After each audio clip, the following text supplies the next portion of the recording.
सायन। ये लंच का वक्त है। ऑफिस के कैंटीन में सभी लोग लंच के साथ साथ यहाँ वहाँ की बातें करने में व्यस्त हैं।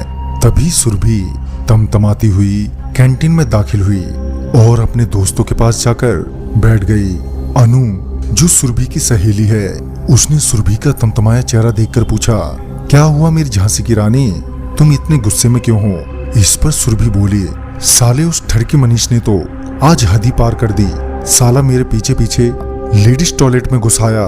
कसम से अगर मेरी मजबूरी नहीं होती तो आज ही जॉब छोड़ देती। ये सुनने के बाद अनु ने कहा, हरामखोर मनीष है ही एक नंबर का ठड़की। ऑफिस की कोई भी लड़की उससे बची नहीं है। साले ने सब पर हाथ फेरा है। मनीष उस ऑफिस का मैनेजर है, साथ ही बॉस का चमचा भी, जिस वजह से वो अपनी मनमानी करता रहता है और कोई कुछ कह भी नहीं पाता। एक शाम जब मनीष ऑफिस से घर जा रहा था तो उसने देखा कि एक खूबसूरत लड़की अकेली सामने वाले पार्क में एंटर हुई है, जिसे देखकर मनीष का ठरकपन बाहर आ गया और मनीष भी उस लड़की के पीछे पीछे उस पार्क में एंटर हुआ और उस लड़की को खोजने लगा। कुछ देर बाद उसे वो लड़की पार्क के एक बेंच पर बैठी हुई नजर आई। कुछ देर तक तो मनीष उसे घूरता रहा, फिर वो उस लड़की के पास जाकर खड़ा हो गया। इससे पहले मनीष उस लड़की से कुछ कहता कि वो लड़की बोल पड़ी, do you want to fuck me? ये सुनकर मनीष एकदम से चौंक गया। फिर मनीष ये कंफर्म करने के लिए कि जो उसने अभी अभी सुना, क्या उस लड़की ने वो ही बोला है, मनीष ने उस लड़की से पूछा, क्या क्या आपने क्या कहा? इस पर वो लड़की कहती है, तुम यहीं बजाओगे या फिर कहीं और चलना है? मनीष अपने आसपास देखता है, फिर अपनी पेंट उतारते हुए कहता है, अरे शुभ काम में देरी कैसी, यहीं शुरू हो जाते हैं।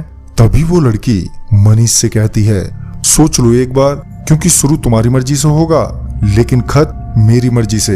इस पर मनीष बोला, ये भी कोई कहने की बात है, बिल्कुल जब तुम कहोगी तभी रुकूंगा मैं। फिर मनीष ने अपने सारे कपड़े उतारे और फिर उस लड़की के संभोग करते हुए उन दोनों को लगभग 1 घंटा होने चला था और अब मनीष थक चुका था, मगर वो लड़की अभी भी उत्तेजित थी और वो मनीष पर लगातार जोर से करने का दबाव बना रही थी।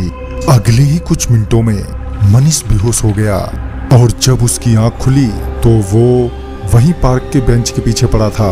साथ ही उसका लिंग इरेक्टेड था और उसे काफी दर्द भी हो रहा था। मनीष जैसे तैसे घर पहुंचा, मगर लिंग का दर्द बर्दाश्त के बाहर हो रहा था और लिंग पहले से काफी बड़ा हो गया था। मनीष ने अपने दोस्त को फोन किया और सारी बात बताई। उसने तुरंत ही मनीष को डॉक्टर से मिलने को कहा, मगर मनीष बड़े लिंग की वजह से चल भी नहीं पा रहा था। इसलिए मनीष ने अपने दोस्त से कहा कि डॉक्टर को लेकर उसके घर पर जल्द से जल्द पहुंच जाए।